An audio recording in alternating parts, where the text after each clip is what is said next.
Good morning. നമ്മൾ കഴിഞ്ഞ 2-3 ക്ലാസ്സുകളിലായിട്ട് refrigeration എന്താണ്, അതുപോലെ റെഫ്രിജറേഷൻ്റെ യൂണിറ്റ് എന്താണ്, അതുപോലെ refrigerator, heat pump, heat engine ഇവ തമ്മിലുള്ള ഡിഫറൻസ്, അവയുടെയൊക്കെ പെർഫോമൻസ് എങ്ങനെയാണ് നമ്മൾ കാൽക്കുലേറ്റ് ചെയ്യുക, അതിൻ്റെ എഫിഷ്യൻസി, അല്ലെങ്കിൽ റെഫ്രിജറേറ്ററിൻ്റെ ആണെങ്കിൽ എന്താണ്, റെഫ്രിജറേറ്ററിൻ്റെ ഹീറ്റ് പമ്പിൻ്റെയും എന്താണ് നമ്മൾ നോക്കുന്നത്, എഫിഷ്യൻസിക്ക് പകരം എന്താണ് അവിടെ പറയുക, COP, കോഎഫിഷ്യന്റ് ഓഫ് പെർഫോമൻസ്. അപ്പോൾ ഇത്തരം കാര്യങ്ങളാണ് നമ്മൾ കഴിഞ്ഞ ക്ലാസ്സുകളിൽ ഡിസ്കസ് ചെയ്തത്. അതുപോലെ അതിനെ ബേസ് ചെയ്തിട്ട് ഒരു പ്രോബ്ലം നമ്മൾ ചെയ്തിട്ടുണ്ട്. അത് കൂടാതെ കുറേ പ്രോബ്ലംസ് നമുക്ക് ചെയ്യാനുണ്ട്. അത് നമ്മൾ ചിലത് അസൈൻമെൻ്റ് ആയിട്ട് തരും, ചിലത് നമ്മൾ ഇതുപോലെ ക്ലാസ്സിൽ ചെയ്യിക്കും. ഇന്ന് നമ്മൾ നോക്കുന്നത് എയർ റെഫ്രിജറേഷൻ സിസ്റ്റം, അല്ലെങ്കിൽ നമ്മുടെ റെഫ്രിജറൻറ്റ്. നമ്മൾ റെഫ്രിജറേഷൻ സിസ്റ്റത്തിൽ നമുക്കൊരു റെഫ്രിജറൻറ്റ് ഉണ്ടായിരിക്കും. എന്തിനാണ് റെഫ്രിജറൻറ്റ്? നമ്മൾ പറഞ്ഞു നമുക്ക് ഹീറ്റ് അബ്സോർബ് ചെയ്യാനും അതുപോലെ തന്നെ ഹീറ്റിനെ റിജക്റ്റ് ചെയ്യാനും നമ്മൾ അതിലൊരു വർക്കിംഗ് ഫ്ലൂയിഡിനെ നമ്മൾ എന്ത് ചെയ്യുന്നുണ്ട്, യൂസ് ചെയ്യുന്നുണ്ട്. അതിനെയാണ് നമ്മൾ എന്ത് വിളിച്ചിരുന്നത്, റെഫ്രിജറൻറ്റ് എന്ന് വിളിച്ചിരുന്നത്. സോ റെഫ്രിജറൻറ്റ് എയർ ആണെങ്കിൽ അത്തരത്തിലുള്ള റെഫ്രിജറേഷൻ സിസ്റ്റത്തിനെ നമുക്ക് എന്ത് വിളിക്കാം, എയർ റെഫ്രിജറേഷൻ സിസ്റ്റം എന്ന് വിളിക്കാം. ഓക്കെ. സോ അത്തരത്തിലുള്ള എയർ റെഫ്രിജറേഷൻ സിസ്റ്റത്തിൽ ഉപയോഗിക്കുന്ന അല്ലെങ്കിൽ അത് വർക്ക് ചെയ്യുന്ന 2 തെർമോഡൈനാമിക് സൈക്കിളുകളെ കുറിച്ചിട്ടാണ് നമുക്ക് പഠിക്കാനുള്ളത്. ഇന്ന് നമ്മൾ ഒരു തെർമോഡൈനാമിക് സൈക്കിളിനെ കുറിച്ചിട്ടേ പഠിക്കുന്നുള്ളൂ, റിവേഴ്സ്ഡ് കാർനോട്ട് സൈക്കിൾ. കാർനോട്ട് സൈക്കിളൊക്കെ നിങ്ങൾ ടേമിൽ പഠിച്ചതായിരിക്കും. അപ്പോൾ അതാണ് നമ്മൾ എന്ത് ചെയ്യുന്നത്, ഇന്ന് ഡിസ്കസ് ചെയ്യുന്നത്. അതുപോലെ നമുക്ക് ബെൽ കോൾമാൻ അല്ലെങ്കിൽ റിവേഴ്സ്ഡ് ജൂൾ സൈക്കിളും പഠിക്കാനുണ്ട്. രണ്ടിലും വർക്കിംഗ് മീഡിയം വരുന്നത് ആരാണ്, എയർ ആണ്. സോ അതുകൊണ്ടാണ് എയർ റെഫ്രിജറേഷൻ സിസ്റ്റത്തിൻ്റെ വർക്കിംഗ് അല്ലെങ്കിൽ എയർ റെഫ്രിജറേഷൻ സിസ്റ്റമാണ് നമ്മൾ പഠിക്കുന്നതെന്ന് പറയുന്നത്. ഓക്കെ.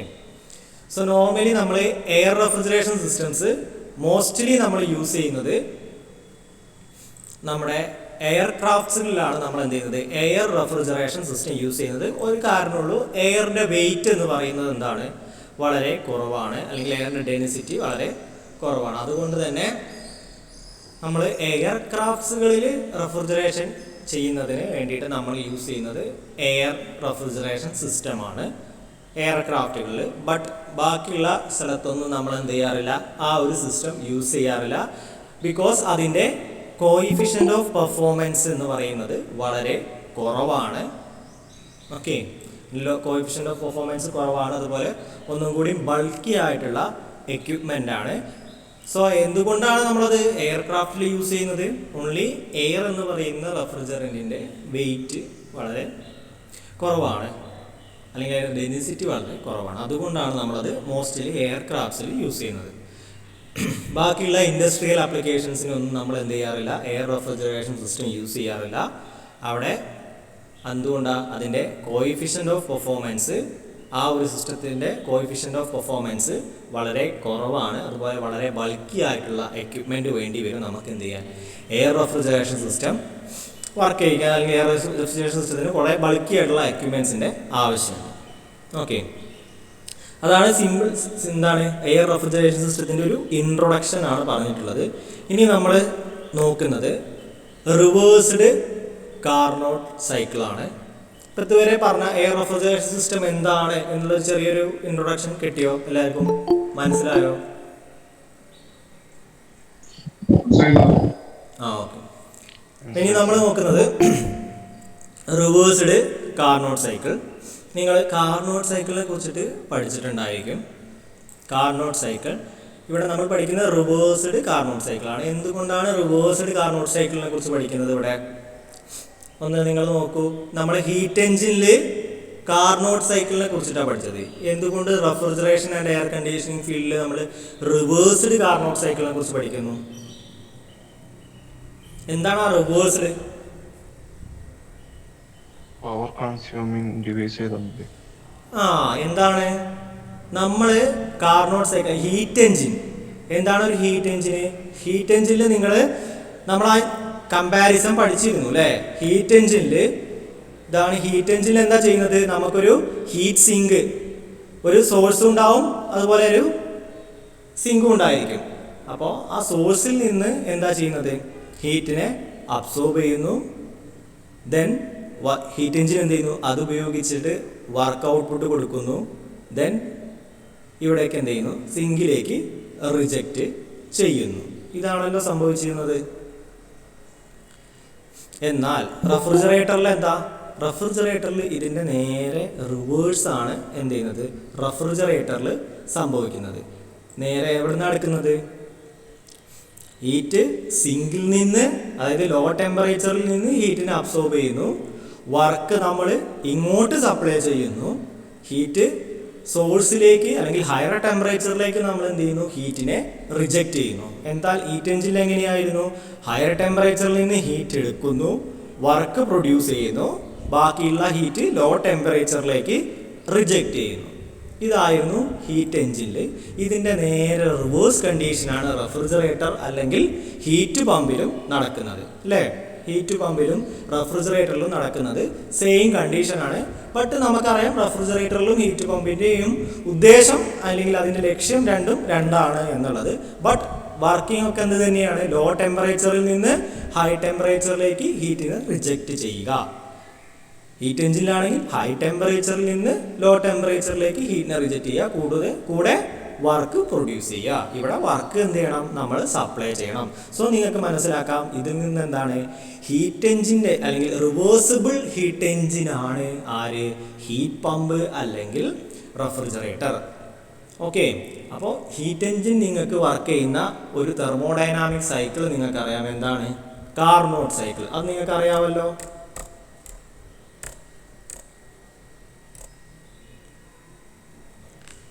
ഇല്ല, എവിടെ പോയോ?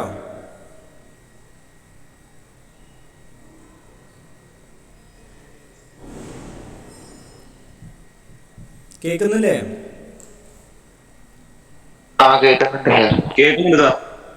കേൾക്കുന്നുണ്ട് സാർ. അപ്പോ എന്താണ് അപ്പോൾ ഹീറ്റ് പമ്പ്, എന്താണ് റെഫ്രിജറേറ്റർ അല്ലെങ്കിൽ ഹീറ്റ് എഞ്ചിനും റെഫ്രിജറേറ്ററും എന്താണെന്നുള്ളത് മനസ്സിലായല്ലോ.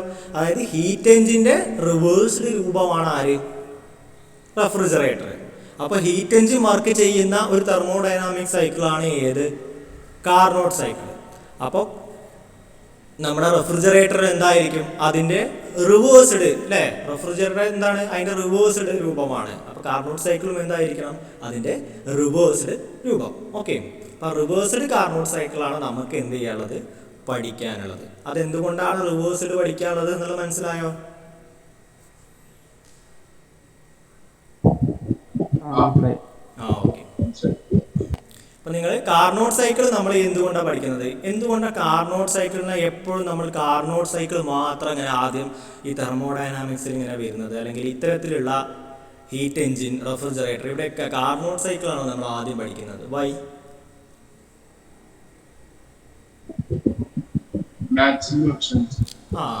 നമുക്ക് കിട്ടാവുന്ന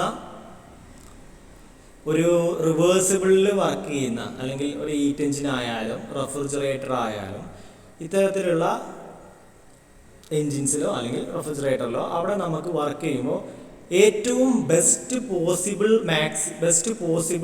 അല്ലെങ്കിൽ ബെസ്റ്റ് മാക്സിമം എഫിഷ്യൻസി തരുന്നത് ഏതാണ്? കാർനോട്ട് സൈക്കിളാണ്. ഓക്കെ, അതായത് 100% എഫിഷ്യൻസി എന്നല്ല അതിൻ്റെ ഉദ്ദേശം. ഏറ്റവും മാക്സിമം എഫിഷ്യൻസി തരുന്ന ആളാണ് ആര്? Carnot cycle. അതുകൊണ്ടാണ് നമ്മൾ എന്ത് ചെയ്യുന്നത്? കാർനോട്ട് സൈക്കിൾ ആദ്യം പഠിക്കുന്നത്.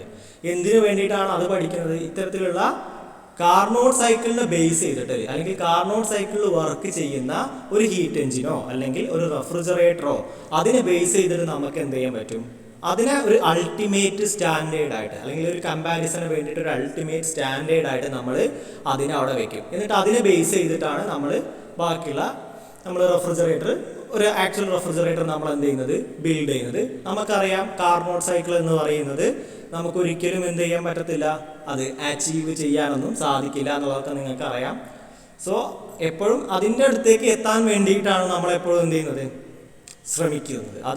അതുകൊണ്ടാണ് നമ്മൾ എന്ത് ചെയ്യുന്നത്? കാർനോട്ട് സൈക്കിൾ എപ്പോഴും പഠിക്കാനുള്ളൊരു കാരണം. ഓക്കെ, സോ നമുക്ക് ഏതാണെന്ന് നോക്കാം, അല്ലെങ്കിൽ എന്തൊക്കെയാണ് ഈ കാർനോട്ട് സൈക്കിളിൽ വരുന്നത് നോക്കാം.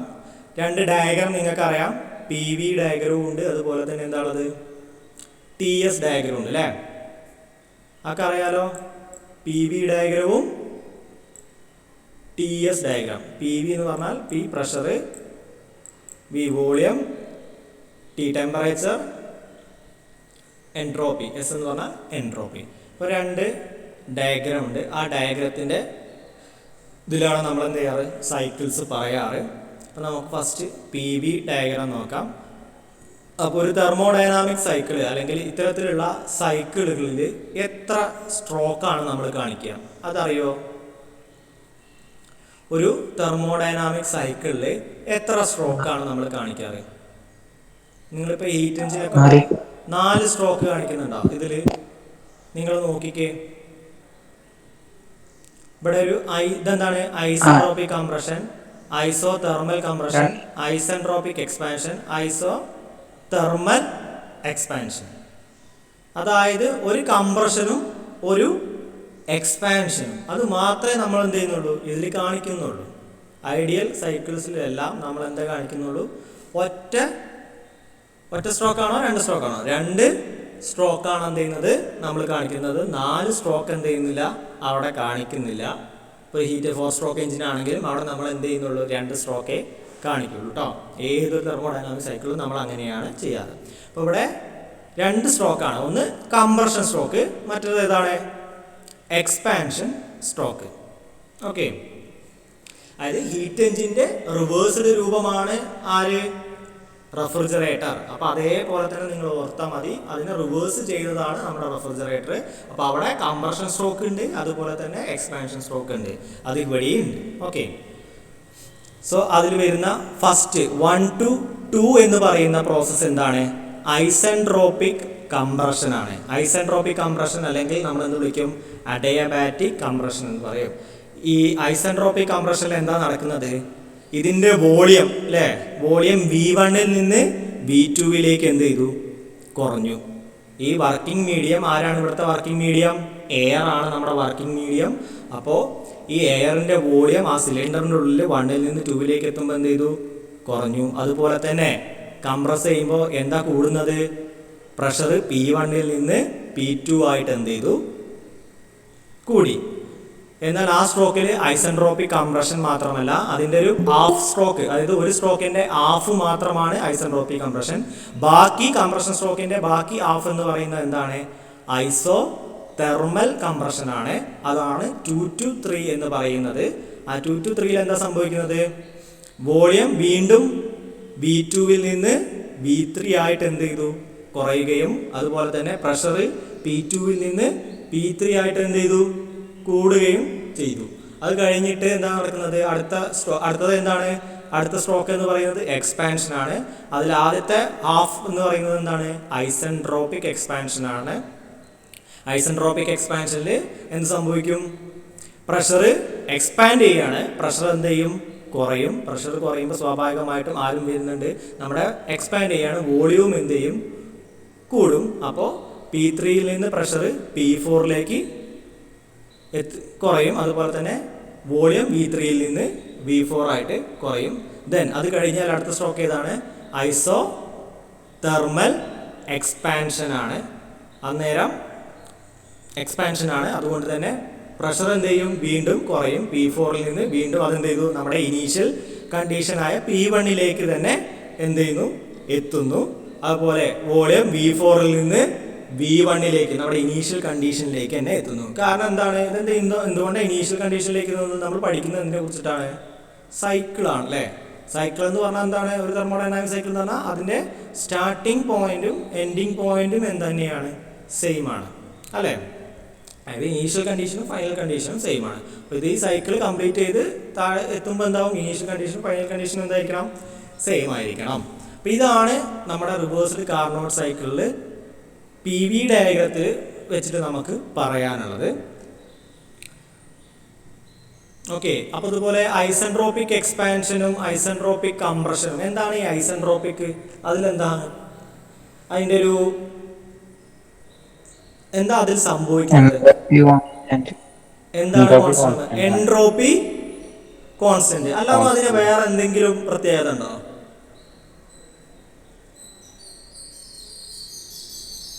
ഈ ഐസെൻട്രോപിക് പ്രോസസ്സിൽ എന്തെങ്കിലും നടക്കുമോ?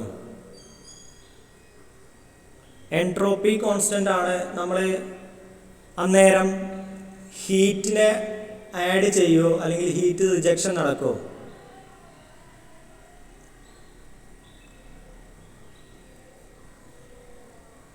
ഐസെൻട്രോപിക് പ്രോസസ് അല്ലെങ്കിൽ ഐസെൻട്രോപിക് എക്സ്പാൻഷൻ നമ്മൾ വേറെ പേരും വിളിച്ചിരുന്നു. എന്താണ്? റിവേഴ്സിബിൾ അഡിയാബാറ്റിക് പ്രോസസ് അല്ലേ? അതിന് മറ്റൊരു പേരെന്താണ്? Reversible adiabatic process. എന്താണ് അഡിയാബാറ്റിക് പ്രോസസ് എന്ന് പറഞ്ഞാൽ? ടെമ്പറേച്ചർ അലോയില്ല. ആ അഡിയാബാറ്റിക് എന്ന് പറഞ്ഞാൽ ടെമ്പറേച്ചർ ആണോ? അഡിയാബാറ്റിക് എന്ന് പറഞ്ഞാൽ എന്താണ്? ആ സിസ്റ്റത്തിലേക്ക് ഹീറ്റ് പുറത്തുനിന്ന് വരൂല, ആ സിസ്റ്റത്തിൽ നിന്ന് ഹീറ്റ് പുറത്തേക്ക് പോകൂല. അതായത് ഹീറ്റ് ട്രാൻസ്ഫർ എന്ന് പറയുന്നത് അവിടെ ഇല്ല. ഓക്കെ, അതാണ് അഡിയാബാറ്റിക് പ്രോസസ്സിന്റെ പ്രത്യേകത. അപ്പോൾ ഐസെൻട്രോപിക് കംപ്രഷനും ഐസെൻട്രോപിക് എക്സ്പാൻഷനും എന്താണ്? റിവേഴ്സിബിൾ അഡിയാബാറ്റിക് പ്രോസസ് ആണ്. അതുകൊണ്ട് ഈ ഐസെൻട്രോപിക് കംപ്രഷനിലും ഐസെൻട്രോപിക് എക്സ്പാൻഷനിലും എന്ത് നടക്കുന്നില്ല? ഹീറ്റ് അഡീഷനോ ഹീറ്റ് റിജക്ഷനോ നടക്കുന്നില്ല. അതായത് ഹീറ്റ് ട്രാൻസ്ഫർ എന്ത് ചെയ്യുന്നില്ല? നടക്കുന്നില്ല. ഓക്കെ,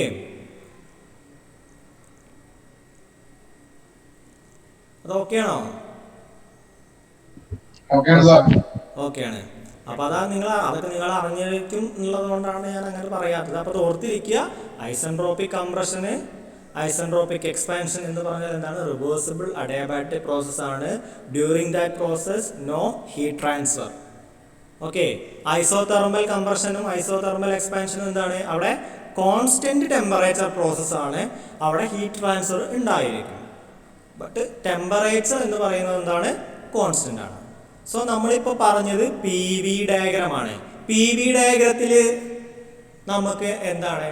പി വി ഡയഗ്രത്തിൻ്റെ ഒരു ഗ്രാഫ് എടുത്താൽ അല്ലെങ്കിൽ ഇങ്ങനെ ഒരു കർവ് എടുത്താൽ ആ കർവിൻ്റെ അടിയിൽ വരുന്ന ഈ ഏരിയ എന്താണ് നമുക്ക് തരിക? ഇപ്പോൾ ഈ 2 to 3 എന്ന് പറയുന്ന ഒരു ഐസോതെർമൽ കംപ്രഷൻ നിങ്ങൾക്ക് ഇവിടെ കാണാം. അപ്പൊ ഈ കർവിന്റെ അടിയിലുള്ള ഏരിയ എന്താണ് നമുക്ക് കിട്ടുന്നത്? അവിടുത്തെ എന്താ കിട്ടുന്നത്? വർക്ക് ഡൺ ആണ്. അതായത് എത്ര വർക്കാണ് അതിന് കൊടുക്കേണ്ടത് അല്ലെങ്കിൽ അതിൽ നിന്ന് എത്ര വർക്കാണ് നമുക്ക് കിട്ടുക എന്നുള്ളതാണ് എന്ത് ചെയ്യുന്നത്? പി വി ഡയഗ്രത്തിന്റെ ഒരു കർവിന്റെ അടിയിലുള്ള ഏരിയ എന്ന് പറയുന്നത് അവിടുത്തെ വർക്ക് ഡൺ ആണ് നമുക്ക് ലഭിക്കുക. അതുപോലെ ടി എസ് ഡയഗ്രത്തിലോ ടെമ്പറേച്ചർ എൻട്രോപ്പി ഡയഗ്രത്തിലോ heat transfer. Heat transfer. Temperature entropy ഡയഗ്രത്തിൽ എന്താണ്? ഏരിയ ഉണ്ടാവുന്ന കർവ് എന്താണ്? ഹീറ്റ് ട്രാൻസ്ഫർ ആണ്. ഓക്കെ, ഓക്കെ ആണോ?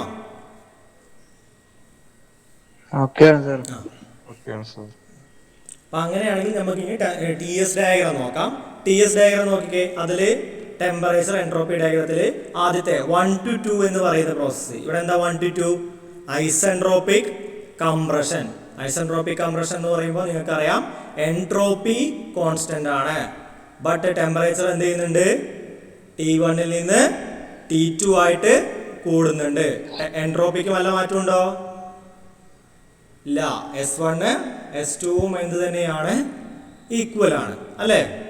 ഇനി നോക്കിക്കേ, ഈ ഒരു 1 2 എന്ന് പറയുന്ന കർവിന്റെ അടിയിൽ ഏരിയ വല്ലതുണ്ടോ? ഈ 1 2 എന്ന് പറയുന്ന കർവിന്റെ അടിയിൽ അല്ലെങ്കിൽ ലൈനിന്റെ അടിയിൽ ഏരിയ വല്ലതും ഉണ്ടോ? ഉണ്ടോ? ഇല്ലല്ലോ. അതുകൊണ്ട് അവിടെ ഹീറ്റ് ട്രാൻസ്ഫർ ഉണ്ടോ? ഇല്ല. അതുകൊണ്ട് ഐസെൻട്രോപിക് കംപ്രഷനിൽ എന്തില്ല? ഹീറ്റ് ട്രാൻസ്ഫർ ഇല്ല. ഓക്കെ, ദെൻ നെക്സ്റ്റ് എന്താണ്? 2 to 3. 2 to 3 എന്താണ്? ഐസോതെർമൽ കംപ്രഷൻ പ്രോസസ് ആണ്. ഐസോതെർമൽ കംപ്രഷൻ അന്നേരം എന്താണ്? ടെമ്പറേച്ചർ കോൺസ്റ്റന്റ് ആണ്. അതായത് T2 ഈക്വൽ ടു എന്തായി? T3. T2ഉം T3യും എന്താണ്? ഈക്വൽ ആണ്. ആ പ്രോസസ്സിൽ ടെമ്പറേച്ചർ കോൺസ്റ്റന്റ് ആണ്. ബട്ട് എൻട്രോപ്പിയിൽ എന്തുണ്ട്?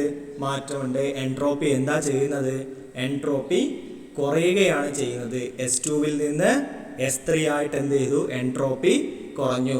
അതിൻ്റെ അടിയിൽ വർക്ക് ഡൺ ഉണ്ടോ? വർക്ക് ഡൺ ആണോ? എന്താണ്? Heat transfer. അതിൻ്റെ ഏരിയ അണ്ടർ ദ കർവ് നോക്കിക്കേ, ഇല്ലേ? അതെങ്ങനെ കണ്ടുപിടിക്കാം? ഏരിയ അണ്ടർ ദ കർവ് എങ്ങനെ കണ്ടുപിടിക്കാം? ഈ 2 to 3 അടിയിലുള്ള ഏരിയ എങ്ങനെ കണ്ടുപിടിക്കാം? താഴത്തേക്ക് ഇത് എത്രയാ? ഇത് S3 അല്ലേ? ഇത് S3 അല്ലെങ്കിൽ S2, സോറി S3. ഇത് S3. ഈ എന്താണ്? ഈ ഒരു നീളം ഇൻറ്റു ഈ ഒരു ഹൈറ്റ് അല്ലേ, അല്ലെങ്കിൽ വീതി. അതാണല്ലോ അവിടുത്തെ ഏരിയ എന്ന് പറയുന്നത്, അല്ലേ? ഇത് മൊത്തമാണല്ലോ അവിടുത്തെ ഏരിയ. അപ്പൊ എങ്ങനെ കാണാം ആ ഏരിയ എന്ന് കണ്ടേ നിങ്ങൾ? എത്രയാണ് ആ ഏരിയ എന്ന് പറയും in terms of temperature and entropy?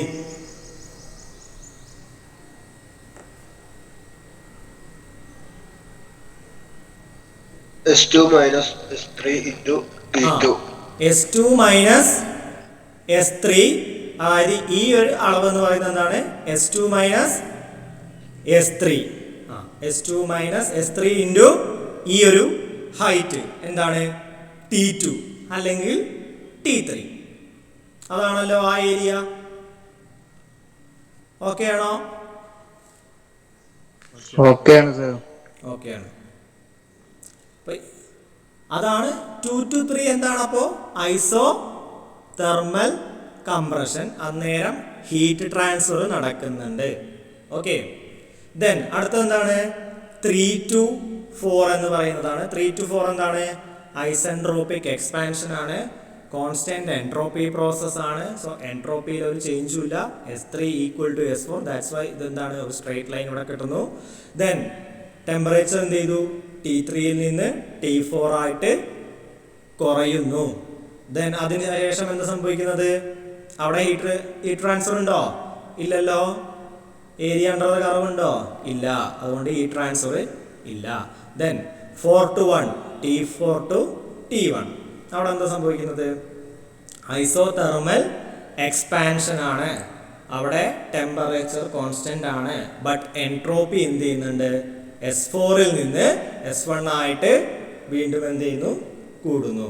So ഇതാണ് കാർനോട്ട് സൈക്കിളിന്റെ, റിവേഴ്സ്ഡ് കാർനോട്ട് സൈക്കിളിന്റെ TS ഡയഗ്രാം. ഓക്കെ, ഇത് ഓക്കെ ആണോ? PV ഡയഗ്രവും TS ഡയഗ്രവും ഓക്കെ ആണോ? ഓക്കെ ആണ്. അപ്പൊ നമ്മള് ഇനി നമ്മൾ നോക്കുന്നത് ഈ റിവേഴ്സ്ഡ് കാർനോട്ട് സൈക്കിളിന്റെ COP, കോയിഫിഷ്യന്റ് ഓഫ് പെർഫോമൻസ് കണ്ടുപിടിക്കുക എന്നുള്ളതാണ്. കാർനോട്ട് സൈക്കിളിനെ ആണെങ്കിൽ നമ്മൾ എന്ത് കണ്ടുപിടിക്കും? എഫിഷ്യൻസിയാണ് കണ്ടുപിടിക്കുക. റിവേഴ്സ്ഡ് കാർനോട്ട് സൈക്കിൾ എന്താണ്? അത് എന്തിനാണ് വർക്ക് ചെയ്യുന്നത്? റെഫ്രിജറേറ്റർ അല്ലെങ്കിൽ ഹീറ്റ് പമ്പിൽ വർക്ക് ചെയ്യുന്നതാണ്, അല്ലേ? അപ്പൊ അതുകൊണ്ട് നമ്മൾ അവിടെ കണ്ടുപിടിക്കേണ്ടത് അതിന്റെ എന്താണ്? എഫിഷ്യൻസി അല്ല കണ്ടുപിടിക്കേണ്ടത്, എന്താണ്? കോയിഫിഷ്യന്റ് ഓഫ് പെർഫോമൻസ് ആണ് കണ്ടുപിടിക്കേണ്ടത്. സോ അതുകൊണ്ട് നമ്മൾ അത് കണ്ടുപിടിക്കാനുള്ള പരിപാടിക്കാണ് എന്ത് ചെയ്യുന്നത്? അടുത്തത് നീങ്ങണത്. അപ്പോൾ നിങ്ങൾക്ക് ഈ പറഞ്ഞ കാര്യങ്ങളൊക്കെ, ഞാൻ ആദ്യം പറഞ്ഞ കാര്യങ്ങളൊക്കെ ജസ്റ്റ് ഒന്ന് നോട്ടായിട്ട് ഇവിടെ എഴുതി വെച്ചിട്ടുണ്ട്. ഒന്ന് പറഞ്ഞുതരാം. ഒരു ഐഡിയൽ റെഫ്രിജറേറ്റർ എപ്പോഴും നമ്മൾ അത് വർക്ക് ചെയ്യുന്ന സൈക്കിൾ, അല്ലെങ്കിൽ അത് വർക്ക് ചെയ്യുന്ന സൈക്കിൾ അസ്യൂം ചെയ്യാറ് നമ്മളെപ്പോഴും എന്താണ്? കാർനോട്ട് സൈക്കിളാണ്, റിവേഴ്സ്ഡ് കാർനോട്ട് സൈക്കിളാണ്. എന്തുകൊണ്ടാണ്? മാക്സിമം പോസിബിൾ COP തരുന്ന ഒരു സൈക്കിളാണ് എന്ത്? നമ്മുടെ കാർനോട്ട് സൈക്കിൾ എന്ന് പറയുന്നത്. അതെന്താണ്? ഒരു ഇമാജിനറി ആണ്. എപ്പോഴും നമ്മൾ എന്താണ്? ഒരു ultimate standard of comparison. Maximum എപ്പോഴും ആ ഒരു എഫിഷ്യൻസിയിലേക്ക് എത്തിക്കാൻ വേണ്ടിയിട്ടാണ് നമ്മൾ ശ്രമിക്കുന്നത്. അതിനെ ബേസ് ചെയ്തിട്ടാണ് നമ്മൾ എക്യുപ്മെൻറ്റുകളും അതിൻ്റെ പ്രോസസ്സുകളൊക്കെ നടത്തുക. ഇപ്പോൾ ഒരു കമ്പാരിസൺ, ഒരു അൾട്ടിമേറ്റ് സ്റ്റാൻഡേർഡായിട്ട് നമ്മൾ എന്ത് ചെയ്യുന്നു? അതിനെ എടുത്തു വെക്കുന്നു. ഓക്കെ. ദെൻ എന്താണ്? ഇവിടെ വർക്കിംഗ് മീഡിയം ആരായിരുന്നു? എയർ ആയിരുന്നു നമ്മുടെ വർക്കിംഗ് മീഡിയം. ഏതൊക്കെ പ്രോസസ്സാണ് നമ്മുടെ കാർനോട്ട് സൈക്കിളിൽ വരുന്നത്? ഫസ്റ്റ് വരുന്നത് എന്താണ്? Isentropic compression. ദെൻ എന്താ വരുന്നത്? Isothermal compression. Then isentropic expansion. Then isothermal expansion. അപ്പോൾ 4 പ്രോസസ്സാണ് വരുന്നത്. അതിൽ തന്നെ എന്താണ് 4 പ്രോസസ്സിൽ 2 സ്ട്രോക്കാണ്. ഒരു കംപ്രഷൻ സ്ട്രോക്ക്, ഒരു എക്സ്പാൻഷൻ സ്ട്രോക്ക്. കംപ്രഷൻ സ്ട്രോക്കിൽ തന്നെ ഹാഫ് ഹാഫ് ആയിട്ട് ഐസെൻട്രോപിക് കംപ്രഷൻ വരുന്നു, ഐസോതെർമൽ കംപ്രഷൻ വരുന്നു. ദെൻ എക്സ്പാൻഷൻ സ്ട്രോക്കിൽ ഐസെൻട്രോപിക് എക്സ്പാൻഷൻ വരുന്നു, ഐസോതെർമൽ എക്സ്പാൻഷൻ വരുന്നു. ഓക്കെ ഓക്കെ ആണോ? ഓക്കെയാണ് സർ. ഓക്കെയാണ്. പിന്നെ നമ്മൾ പറഞ്ഞു ഐസെൻട്രോപിക് കംപ്രഷനിൽ ഹീറ്റ് അബ്സോർബും ചെയ്യുന്നില്ല, അതുപോലെ തന്നെ ഹീറ്റ് റിജക്റ്റും ചെയ്യുന്നില്ല. ആര്? എയർ ആണ് ഇവിടുത്തെ വർക്കിംഗ് മീഡിയം. അതുകൊണ്ട് എയർ ഹീറ്റ് അബ്സോർബും ചെയ്യുന്നില്ല, എയർ എന്ത് ചെയ്യുന്നില്ല, ഹീറ്റ് പുറത്തേക്ക് റിജക്റ്റും ചെയ്യുന്നില്ല. ഐസെൻട്രോപിക് കംപ്രഷനിൽ 1 to 2 അവിടെ എന്താ സംഭവിക്കുന്നത് എന്നുള്ളതാണ് ഇവിടെ എഴുതി വെച്ചിട്ടുള്ളത്, നമ്മൾ പറഞ്ഞു. ദെൻ ഐസോതെർമൽ കംപ്രഷനിൽ എന്താണ്? ടെമ്പറേച്ചർ കോൺസ്റ്റന്റ് ആണ്. അന്നേരം പ്രഷർ P2-വിൽ നിന്ന് P3 ആയിട്ട് കൂടുന്നുണ്ട്, വോളിയം V2-വിൽ നിന്ന് V3 ആയിട്ട് കുറയുന്നുണ്ട്. അന്നേരം പക്ഷേ എന്ത് ചെയ്യുന്നുണ്ട്? ഒരു ഹീറ്റ് ട്രാൻസ്ഫർ അവിടെ നടക്കുന്നുണ്ട്. എന്ത് ഹീറ്റ് ട്രാൻസ്ഫർ ആണ് അവിടെ നടക്കുന്നത്? ഹീറ്റ് റിജക്ഷൻ ആണ് അന്നേരം നടക്കുന്നത്. അതായത് കംപ്രസ് ചെയ്യുന്ന സമയത്ത് അവിടെ എന്താണ് നടക്കുന്നത്? ഹീറ്റ് റിജക്ഷൻ ആണ്. എങ്ങനെയാണ് ആ ഹീറ്റ് റിജക്ഷൻ കണ്ടുപിടിക്കുക? ഹീറ്റ് റിജക്ഷൻ കണ്ടുപിടിക്കാൻ നമുക്ക് എന്ത് നോക്കിയാൽ മതി? ഏത് 2 to 3-ലാണ്. അത് നമ്മളിവിടെ കണ്ടുപിടിച്ചു അല്ലേ? 2 to 3 എന്താ നടക്കുന്നത്? ഹീറ്റ് റിജക്ഷൻ ആണ് നടക്കുന്നത്. അപ്പോൾ 2 to 3 അതിന് എത്രയാണ് ഹീറ്റ് റിജക്ഷൻ കണ്ടുപിടിക്കുക? അതിനാണ് നമ്മൾ TS ഡയഗ്രത്തിൻ്റെ 2 to 3 അടിയിലുള്ള ഏരിയ നമ്മൾ കണ്ടുപിടിച്ചത്. അത് എത്രയാണ്? T2 × S2 - S3.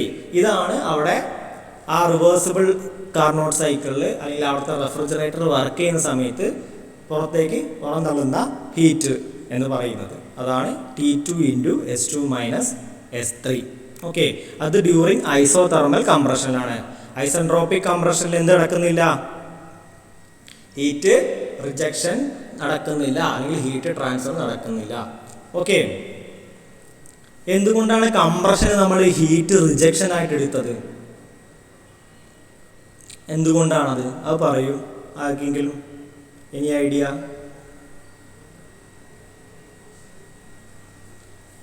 എന്തെങ്കിലും ഐഡിയ ഉണ്ടോ? ഇല്ല. നമ്മളൊരു ഹീറ്റ് എഞ്ചിനിൽ എന്താണ് ചെയ്യാറ്? ഹീറ്റ് എഞ്ചിനിൽ കംപ്രഷൻ നടക്കുമ്പോൾ ഹീറ്റ് അഡീഷൻ ആയിരുന്നു അല്ലേ? ഹീറ്റ് എഞ്ചിനിൽ കംപ്രഷൻ നടക്കുമ്പോൾ ഹീറ്റ് അഡീഷൻ ആയിരുന്നു അല്ലേ? ഇവിടെ എന്താ? റിവേഴ്സിബിൾ ഹീറ്റ് എഞ്ചിൻ ആണല്ലോ. റെഫ്രിജറേറ്റർ എന്ന് പറയുന്നത് എന്താണ്? റിവേഴ്സിബിൾ കാർനോട്ട് സൈക്കിൾ ആണ് അവിടെ. അപ്പൊ അതിന്റെ നേരെ റിവേഴ്സ് ആണ് എന്ത് ചെയ്യുന്നത്? ഇവിടെ നടക്കേണ്ടത്. ഓക്കെ, അല്ലെങ്കിൽ നടക്കണത്. സോ അതുകൊണ്ട് തന്നെ കംപ്രഷൻ നടക്കുന്ന സമയത്ത് ഇവിടെ എന്താ നടക്കുന്നത്? ഹീറ്റ് റിജക്ഷൻ ആണ്. സോ അതുകൊണ്ടാണ് ഇവിടെ ഹീറ്റ് റിജക്ഷൻ വരുന്നത്. എന്നാൽ ഹീറ്റ് എഞ്ചിനിൽ അത് എന്തായിരിക്കും? ഹീറ്റ് അഡീഷൻ ആയിരിക്കും. ഓക്കെ, സോ അതൊക്കെ ഹീറ്റ് റിജക്ഷൻ എന്ന് പറയുന്നത് എന്താണ്? T2 × S2 - S3. അതൊക്കെ ആണല്ലോ. ദെൻ ഐസെൻട്രോപിക് എക്സ്പാൻഷനിൽ 3 to 4 നിങ്ങൾക്കറിയാം എന്ത് ചെയ്യുന്നില്ല? ഹീറ്റ് ട്രാൻസ്ഫർ നടക്കുന്നില്ല. ദെൻ അവിടെ പ്രഷർ എന്ത് ചെയ്യുന്നുണ്ട്? കുറയുന്നുണ്ട്. P3-യിൽ നിന്ന് P4 ആയിട്ട് കുറയുന്നുണ്ട്. വോളിയം P3-യിൽ നിന്ന് V4 ആയിട്ട് കൂടുന്നുണ്ട്. അതുപോലെ ടെമ്പറേച്ചർ T3-യിൽ നിന്ന് T4 ആയിട്ട് കുറയുകയാണ് ചെയ്യുന്നത്. ഐസെൻട്രോപിക് എക്സ്പാൻഷനിൽ T3-യിൽ നിന്ന് T4 ആയിട്ട് കുറയുകയാണ് ചെയ്യുന്നത്. ഓർത്തിരിക്കുക. അതുപോലെ ഐസോതെർമൽ എക്സ്പാൻഷനിൽ 4 to 1 ആണ് ഐസോതെർമൽ എക്സ്പാൻഷൻ. അന്നേരം പ്രഷർ എന്ത് ചെയ്യുന്നുണ്ട്? P4-ൽ നിന്ന് P1 ആയിട്ട് കുറയുന്നു. വോളിയം V4-ൽ നിന്ന് V1 ആയിട്ട് കൂടുന്നു. ടെമ്പറേച്ചർ അവിടെ കോൺസ്റ്റന്റ് ആണ്. ബട്ട് ഡ്യൂറിങ് ഐസോതെർമൽ എക്സ്പാൻഷൻ നിങ്ങൾ നോക്കുക, isothermal expansion during isothermal expansion അതെന്താ? 4 to 1 ആണ്. ഈ 4 to 1 ഒരു ഹീറ്റ് ട്രാൻസ്ഫർ നടക്കുന്നുണ്ട് അല്ലേ? ആ ഹീറ്റ് ട്രാൻസ്ഫർ എന്ത് ഹീറ്റ് ട്രാൻസ്ഫർ ആയിരിക്കും? ടെമ്പറേച്ചർ എന്താ ചെയ്യുന്നത്? നിങ്ങൾ ഇവിടെ നിന്ന് ശ്രദ്ധിച്ച് നോക്കിയാൽ മതി. ടെമ്പറേച്ചർ എന്താ ചെയ്യുന്നത് അല്ലേ? എന്താ നടക്കുന്നത്? T4 T1 അല്ലേ? എന്താ നടക്കുക? 2 to 3 എന്ത് നടന്നു? ഹീറ്റ് റിജക്ഷൻ നടന്നു. ഇനി എന്തായിരിക്കും നടക്കേണ്ടത്?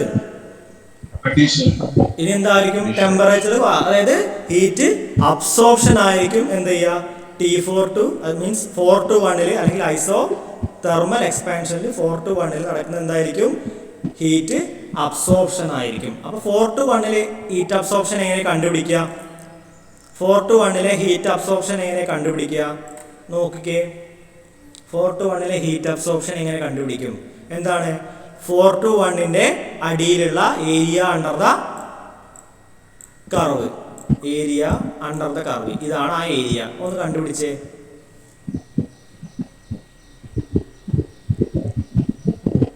എന്താണ് വരിക? S2 മൈനസ്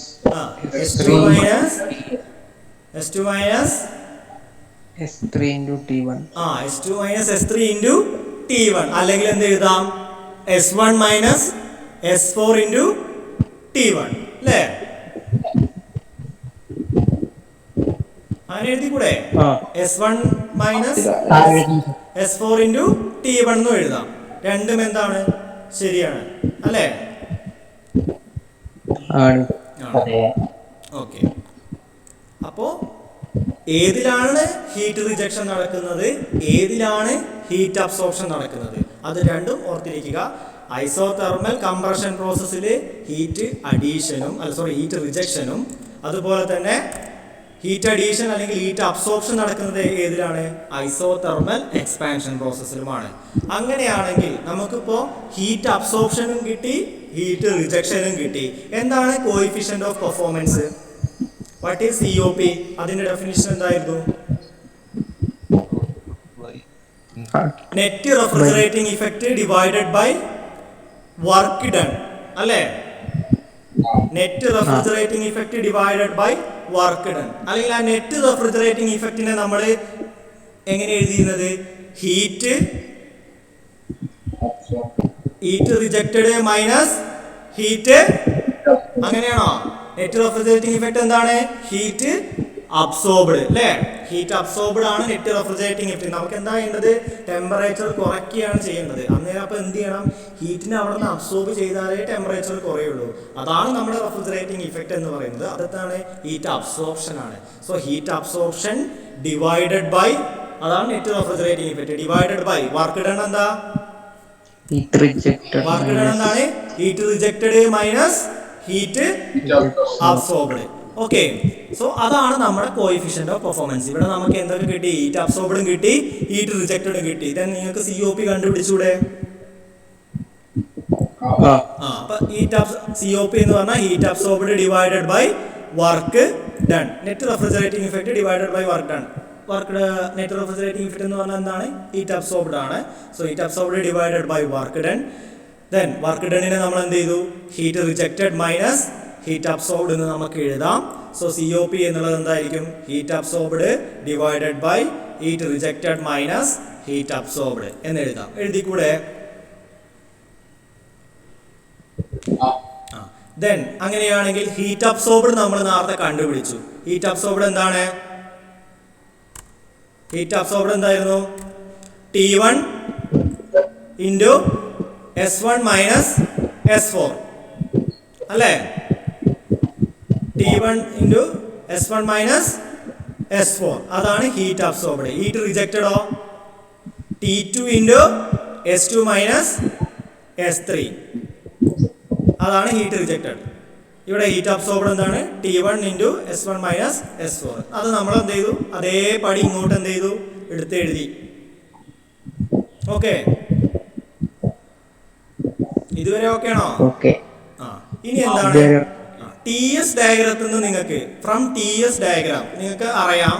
TS ഡയഗ്രാം ഒന്ന് നോക്കിക്കേ. TS ഡയഗ്രത്തിൽ S1ഉം S2ഉം എന്താണ്? ഈക്വൽ ആണ്. അതുപോലെ തന്നെ S3ഉം S4ഉം എന്താണ്? ഈക്വൽ ആണ് അല്ലേ? ആണ്. അങ്ങനെയാണെങ്കിൽ നമുക്കതൊന്ന് മാറ്റി എഴുതിക്കൂടെ? നമുക്കെല്ലാം ഈ S1ഉം ഈ S2ഉം S3ഉം എന്താ ചെയ്യാം? അതൊക്കെ മാറ്റി എഴുതാം അല്ലേ? എന്താണ് ഫ്രം TS ഡയഗ്രത്തിൽ എന്ന് പറയുന്നത്? S2 ഈക്വൽ ടു S1, അതുപോലെ തന്നെ S3 ഈക്വൽ ടു S4. അപ്പൊ നമുക്കൊക്കെ പാടെ എന്ത് ചെയ്യാം? S1ന്റെയും S4ന്റെയും ടേമിലേക്ക് മാറ്റാം. ഓക്കെ, S1ന്റെയും S4ന്റെയും ടേമിലേക്ക് മാറ്റുകയാണ്. അപ്പോൾ S2നെ നമുക്ക് എന്ത് എഴുതാം? S1 എന്ന് എഴുതാം. S3നെ നമുക്ക് എന്ത് എഴുതാം? S4 എന്ന് എഴുതാം. ഓക്കെ, അപ്പൊ അങ്ങനെ മാറ്റുന്ന സമയത്ത് എന്ത് സംഭവിക്കുക? ഇവിടെ മാറ്റം ഉണ്ടാവില്ല. T1 into S1 minus S4 അതിന് മാറ്റം ഉണ്ടാവില്ല. ഇവിടെ എന്ത് ചെയ്യും? ഈ S2 മാറിയിട്ട് എന്താവും? S1 ആവും. S3 മാറിയിട്ട് എന്താവും? S4 ആവും. അപ്പൊ ഇതൊന്ന് നോക്കിക്കേ. ഇനി ഇതിന്ന് നിങ്ങൾ നോക്കിക്കേ. ഇതിന്ന് എല്ലാ ഭാഗത്തും ആര് വന്നു? S1 മൈനസ് S4 വന്നു. ഇവിടെയും ആര് വന്നു? അടിയിലും ആര് വന്നു? ഡിനോമിനേറ്ററിലും ആര് വന്നു? കോമൺ ആയിട്ട് S1 മൈനസ് S4 വന്നു. വന്നില്ലേ? അപ്പോ ഇത് നമുക്ക് പുറത്തെടുത്തൂടെ? ഈ താഴേന്ന് S1 മൈനസ് S4 നമുക്ക് ഇന്ന് പുറത്തെടുത്തൂടെ? അതിന് കോമൺ ആണല്ലോ. അപ്പൊ അതിന് നമുക്ക് പുറത്തെടുക്കാം. അപ്പൊ പുറത്തെടുക്കുന്ന സമയത്ത് ആ താഴെയുള്ള S1 മൈനസ് S4ഉം മുകളിലുള്ള S1 മൈനസ് S4ഉം എന്താവും? ക്യാൻസൽ ചെയ്ത് പോവും. ഇല്ലേ? അപ്പൊ നമുക്ക് COP എന്താ കിട്ടുക? ഇവിടെ ആരാ ഉണ്ടാവുക? T1 അല്ലേ? ആരാ ഉണ്ടാവുക? T1. താഴെ ആരാ ഉണ്ടാവുക? T2 മൈനസ് T1 അല്ലേ? T2 minus T1.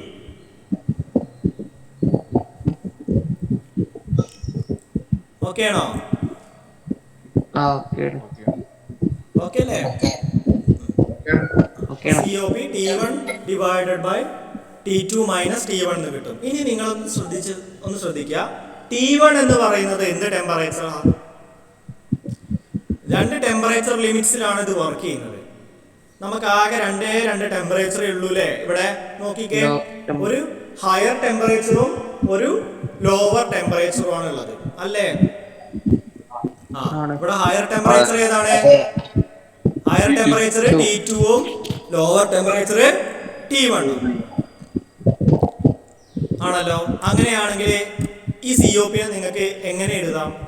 Lower temperature divided by temperature difference എഴുതിക്കൂടെ? COP ഓഫ് എന്താണ്? കാർനോട്ട് സൈക്കിൾ ട്ടോ. COP ഓഫ് എന്താണ്? Carnot cycle. അങ്ങനെയാണെങ്കിൽ അതിന്റെ എന്ത് എഴുതാം? T1 divided by T2 minus T1 എന്ന് എന്ത് ചെയ്യാം? ഇവിടെ എഴുതാം. ഇത് എന്തിനാ വർക്ക് ചെയ്യുമ്പോ?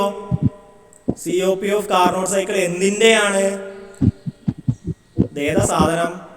റെഫ്രിജറേറ്റർ അല്ലേ? റെഫ്രിജറേറ്റർ ആണ്. റെഫ്രിജറേറ്റർ ആവുമ്പോഴാണ് T1 divided by T2 minus T1 വരുന്നത്. അതായത് lower temperature divided by temperature difference. ഇനി ഞാൻ നിങ്ങളോട് ഒരു ചോദ്യം ചോദിക്കുകയാണ്. ഹീറ്റ് പമ്പ് ആവുമ്പോൾ എന്താ മാറ്റം വരിക?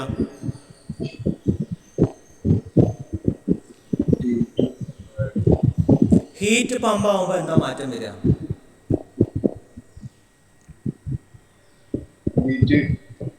ഹീറ്റ് പമ്പിന്റെ ഉദ്ദേശം എന്താണ്?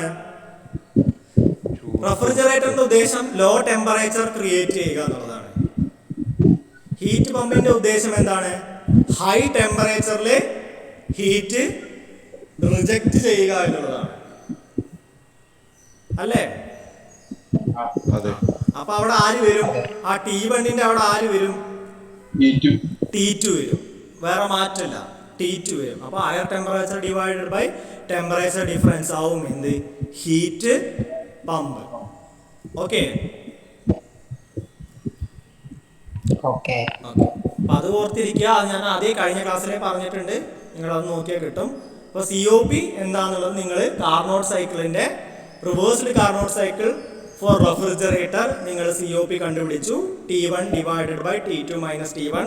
അങ്ങനെ T1 divided by T2 minus T1 എന്ന് പഠിക്കുന്നതിനെക്കാട്ടും ഏറ്റവും ബെറ്റർ നിങ്ങൾ എങ്ങനെ പഠിക്കണം എന്നുള്ളതാണ്. Lower temperature divided by temperature difference. Okay, lower temperature divided by temperature difference. അതാണ് for refrigerator. For heat pump എന്താണ്? Higher temperature divided by temperature difference. അങ്ങനെ പഠിക്കണം കേട്ടോ. അല്ലാതെ T1 minus T2 minus T1 പഠിച്ചാൽ കൺഫ്യൂഷൻ ആവും. അതിൽ ഏതാണ് T1 ഏതാണ് T2 എന്ന് നിങ്ങൾക്ക് അറിയില്ല. So better lower temperature divided by temperature difference for refrigerator. മറ്റേതിനാണെങ്കിൽ എന്താണ്? Higher temperature divided by temperature difference for heat pump. അങ്ങനെ പഠിക്കുക. ഓക്കെ, ഓക്കെ ആണല്ലോ. ഇനി നമ്മൾ റിവേഴ്സ്ഡ് കാർനോട്ട് സൈക്കിളിൽ വർക്ക് ചെയ്യുന്ന റെഫ്രിജറേറ്റർ ആയാലും ഹീറ്റ് പമ്പ് ആയാലും അത് ഈ ഒരു ഫോർമുല പ്രകാരം നിങ്ങൾ നോക്കിക്കേ. അത് എന്തിനെയാണ് ഡിപ്പെൻഡ് ചെയ്യുന്നത്? അതെന്തിനാണ് ഡിപ്പെൻഡ് ചെയ്യുന്നത്? Temperature difference. ടെമ്പറേച്ചർ ഡിഫറൻസ് അല്ലെങ്കിൽ ടെമ്പറേച്ചറിനെ മാത്രമേ ഡിപ്പെൻഡ് ചെയ്യുന്നുള്ളൂ. ടെമ്പറേച്ചർ ലിമിറ്റ്സിനെയാണ് എന്ത് ചെയ്യുന്നത്, അത് ഡിപ്പെൻഡ് ചെയ്യുന്നത് അല്ലേ? ആണോ? അല്ലെ, ഇവിടെ ആകെ ഒരു ഹയർ ടെമ്പറേച്ചറും അതുപോലെ തന്നെ ഒരു ലോവർ ടെമ്പറേച്ചറുമാണ്. അതിനെയാണ് അത് എന്ത് ചെയ്യുന്നത്, ഡിപ്പെൻഡ് ചെയ്യുന്നത്. അപ്പോൾ രണ്ട് ടെമ്പറേച്ചർ ലിമിറ്റ്സിനെ മാത്രമാണ് അത് എന്ത് ചെയ്യുന്നത്, ഡിപ്പെൻഡ് ചെയ്യുന്നത്. അതിൽ വർക്ക് ചെയ്യുന്ന മീഡിയത്തിന് അത് എന്ത് ചെയ്യുന്നില്ല, അതിൻ്റെ പ്രോപ്പർട്ടി ആയിട്ട് അതിന് യാതൊരു ബന്ധവും ഇല്ല. Okay, it is independent of the properties of the working medium. എന്തിന്? കാർനോട്ട് സൈക്കിളിനായിട്ടാ പറയുന്നത്. റിവേഴ്സ്ഡ് കാർനോട്ട് സൈക്കിൾ വർക്ക് ചെയ്യുന്ന ഒരു റെഫ്രിജറേറ്ററോ ഹീറ്റ് പമ്പോ എടുത്താൽ അതിൻ്റെ എഫിഷ്യൻസി അല്ലെങ്കിൽ എഫിഷ്യൻസി അല്ല, COP എന്ന് പറയുന്നത് ഡിപ്പെൻഡ് ചെയ്യുന്നത് ഓൺലി ഇറ്റ്സ് ടെമ്പറേച്ചർ ലിമിറ്റ്സ്. എന്തിനെ ഡിപ്പെൻഡ് ചെയ്യുന്നില്ല? അതിൻ്റെ വർക്കിംഗ് മീഡിയത്തിനെ ഡിപ്പെൻഡ് ചെയ്യുന്നില്ല. അതിൻ്റെ ഏത് വർക്കിംഗ് മീഡിയ ആയാലും ഈ ഒരു ടെമ്പറേച്ചർ ലിമിറ്റ്സിൽ വർക്ക് ചെയ്താൽ അതിനൊരു എഫിഷ്യൻസി ഉണ്ടായിരിക്കും. അത് എയർ ആവാം, വാട്ടർ ആവാം, ഏത് വർക്കിംഗ് മീഡിയ ആവാം. ഓക്കെ, അത് ഓർത്തിരിക്കാം. ദെൻ നെക്സ്റ്റ് എന്താ പറയുന്നത്? It is impossible to construct an engine or a refrigerating machine working on Carnot cycle for the following reason. നമുക്കൊരു കാർനോട്ട് സൈക്കിളിൽ വർക്ക് ചെയ്യുന്ന എൻജിനോ അല്ലെങ്കിൽ ഹീറ്റ് പമ്പോ റെഫ്രിജറേറ്റർ നമുക്ക് എന്ത് ചെയ്യാൻ പറ്റത്തില്ല, കൺസ്ട്രക്ട് ചെയ്തെടുക്കുക എന്നുള്ളത് എന്താണ്, ഇമ്പോസിബിൾ ആണ്. എന്താണ് അതിനുള്ള കാരണങ്ങൾ? ഇപ്പോൾ ഫസ്റ്റ് റീസൺ പറയുന്നത് എന്താണ്? It is impractical that piston has to move very slowly during isothermal process and very fast in adiabatic process. First reason എന്താണ്? നിങ്ങൾക്കറിയാം, ആ ഒരു സൈക്കിളിൽ രണ്ട് സ്ട്രോക്കാണ് നടക്കുന്നത്, ഒരു കംപ്രഷനും ഒരു എക്സ്പാൻഷനും. ആ കംപ്രഷൻ സ്ട്രോക്കിൽ തന്നെ നിങ്ങൾക്ക് എന്തുണ്ട്, ഒരു ഐസെൻട്രോപിക് പ്രോസസ്സ് വരുന്നുണ്ട്, അതുപോലെ തന്നെ ഒരു ഐസോതെർമൽ പ്രോസസ്സും വരുന്നുണ്ട്. ഐസോതെർമൽ പ്രോസസ്സ് നടക്കണമെന്നുണ്ടെങ്കിൽ നമ്മുടെ ആ ഒരു സ്ട്രോക്കിൻ്റെ സ്പീഡ്, പിസ്റ്റൺ ഒരു സ്ഥലത്ത് നിന്ന് മറ്റു സ്ഥലത്തേക്ക് പോകേണ്ട ആ സ്ട്രോക്കിലുള്ള സ്പീഡ് എന്ന് പറയുന്നത് വളരെ സ്ലോ ആയിരിക്കണം. അത് ഫാസ്റ്റ് ആയാൽ എന്ത് നടക്കും, ടെമ്പറേച്ചറിൽ വ്യത്യാസം വരും. അത് ഐസോതെർമൽ ആവില്ല, ടെമ്പറേച്ചറിൽ മാറ്റം വരും. സോ ഐസോതെർമൽ പ്രോസസ്സ് വളരെ സ്ലോ ആയിട്ടും, എന്നാൽ അഡിയാബാറ്റിക് പ്രോസസ്സ് നടക്കണമെന്നുണ്ടെങ്കിൽ എന്ത് ചെയ്യണം, ആ പിസ്റ്റണ് വളരെ ഫാസ്റ്റ് ആയിട്ടും പോകണം. എന്നാൽ ആ ഒരു ഫ്രാക്ഷൻ ഓഫ് ടൈമിൻ്റെ ഉള്ളിൽ എന്ത് ചെയ്യില്ല, ഹീറ്റ് ട്രാൻസ്ഫർ നടക്കൂല. അഡിയാബാറ്റിക് പ്രോസസ്സ് എന്ന് പറഞ്ഞാൽ എന്താണ്, നോ ഹീറ്റ് ട്രാൻസ്ഫർ അല്ലേ, between the system and surrounding. അവിടെ ഹീറ്റ് ട്രാൻസ്ഫർ ഉണ്ടാകത്തില്ല. അതുകൊണ്ട് അത് നടക്കണമെന്നുണ്ടെങ്കിൽ ആ സ്ട്രോക്ക് വളരെ ഫാസ്റ്റ് ആവണം. എന്നാൽ ഐസോതെർമൽ പ്രോസസ്സ് നടക്കണമെന്നുണ്ടെങ്കിൽ എന്ത് ചെയ്യണം, ആ ഒരു സ്ട്രോക്ക് വളരെ സ്ലോ ആയാൽ മാത്രമേ നമുക്ക് ആ ഒരു കോൺസ്റ്റന്റ് ടെമ്പറേച്ചർ മെയിൻറ്റെയിൻ ചെയ്യാൻ കഴിയുള്ളൂ. ഇത് രണ്ടും പോസിബിൾ അല്ല. ഓക്കെ, അത് രണ്ടും എന്തല്ല, ഒറ്റ സ്ട്രോക്കിൽ തന്നെ ഇത് രണ്ടും നടക്കും വേണം. അത് പോസിബിൾ ആണോ? ഡിഫറെൻറ്റ് സ്ട്രോക്കിൽ ഡിഫറെൻറ്റ് സ്പീഡ് പോസിബിൾ അല്ല. ഒറ്റ സ്ട്രോക്കിൽ തന്നെ ഈ ഡിഫറെൻറ്റ് സ്പീഡും എന്തല്ല, പോസിബിൾ അല്ല. നടക്കുമോ? അത് ഇംപ്രാക്ടിക്കലാണ്. അതാണ് ഫസ്റ്റ് രണ്ട് പോയിന്റ് പറയുന്നത്. അതായത് ഒരു സ്ട്രോക്ക് ഒരു സ്പീഡിലും വേറൊരു സ്ട്രോക്ക് വേറൊരു സ്പീഡിലും നടത്താൻ കഴിയില്ല. അതുപോലെ തന്നെ ഒരു സ്ട്രോക്കിൻ്റെ ഉള്ളിൽ തന്നെ പാർട്ടിലി ഐസോതെർമലും അതുപോലെ തന്നെ പാർട്ടിലി അഡിയാബാറ്റിക് എക്സ്പാൻഷനും നമുക്ക് എന്ത് ചെയ്യാൻ പറ്റത്തില്ല, അച്ചീവ് ചെയ്യാൻ കഴിയില്ല. ഓക്കെ, അപ്പോൾ ഈ രണ്ട് റീസൺ ഉണ്ട്. അത് ഓക്കെയാണോ ഈ പറഞ്ഞത്? Then third point എന്താണ്? In isothermal process, temperature is to be maintained constant, and during adiabatic process, cylinder is to be thermally insulated. ഇത് തന്നെയാണ്. അതായത് ഐസോതെർമൽ പ്രോസസ്സിൽ അറിയാം നിങ്ങൾക്ക് ടെമ്പറേച്ചർ എന്ത് ചെയ്യണം, കോൺസ്റ്റന്റ് ആക്കണം. ഒരു സ്ഥലത്ത് ടെമ്പറേച്ചർ കോൺസ്റ്റന്റ് ആക്കണം, എന്നാൽ ഒരു സ്ഥലത്ത് ഹീറ്റ് ട്രാൻസ്ഫർ പാടില്ലേനും. അപ്പോൾ ഇത് രണ്ടും എന്താണ്, സിലിണ്ടറിനെ വെൽ ഇൻസുലേറ്റും ചെയ്യണം. അപ്പോൾ ഇത് രണ്ടും നമുക്ക് അച്ചീവ് ചെയ്യാൻ എന്താണ്, ബുദ്ധിമുട്ടുണ്ട്. അതുകൊണ്ട് തന്നെയാണ് നമുക്ക് എന്ത് ചെയ്യാൻ പറ്റാത്തത്, റിവേഴ്സ്ഡ് കാർനോട്ട് സൈക്കിളിൽ വർക്ക് ചെയ്യുന്ന ഒരു എഞ്ചിനോ ഒരു റെഫ്രിജറേറ്ററോ ഹീറ്റ് പമ്പോ അല്ലെങ്കിൽ കാർനോട്ട് സൈക്കിളിൽ വർക്ക് ചെയ്യുന്ന ഒരു ഹീറ്റ് എഞ്ചിനോ നമുക്ക് എന്ത് ചെയ്യാൻ പറ്റാത്തത്, പ്രാക്ടിക്കലി പ്രൊഡ്യൂസ് ചെയ്യാൻ കഴിയാതെ. ഓക്കെ, സോ ഇത്രയും കാര്യങ്ങളാണ് ഇന്ന് പറയാനുള്ളത്, വേറെ ഒന്നുമില്ല. ഇതിൻ്റെയൊക്കെ നോട്ട് നിങ്ങൾ എഴുതാൻ, ഞാൻ നോട്ട് ഇന്ന് എന്തായാലും ക്ലാസ്സിൽ അപ്ലോഡ് ചെയ്യും കേട്ടോ. അപ്പോൾ എല്ലാവരും അത് കംപ്ലീറ്റ് ചെയ്യുക. 6 ആണ് ഇതിൻ്റെ ക്രെഡിറ്റ് വരുന്നത്. 6th സെമസ്റ്ററിൽ ഏറ്റവും കൂടുതൽ ക്രെഡിറ്റ് ഉള്ള സബ്ജക്റ്റാണ് R&AC എന്ന് പറയുന്നത്. വളരെ ഇമ്പോർട്ടൻ്റ് ആയിട്ട് നിങ്ങൾ അറിഞ്ഞിരിക്കേണ്ട സബ്ജക്റ്റാണ്. മോസ്റ്റ്ലി ഇൻ്റർവ്യൂസിന് പോയാലും ഒക്കെ നിങ്ങളോട് ചോദിക്കുന്ന ഒരു മേഖലയാണ് ഇത്. നിങ്ങളിത് അറിയണം. ഓക്കെ, ഇനി ഇതിലുമായിട്ട് ബന്ധപ്പെട്ട് നിങ്ങൾക്ക് എന്തെങ്കിലും ഡൗട്ടുകൾ ഉണ്ടെങ്കിൽ നിങ്ങൾക്ക് ചോദിക്കാം.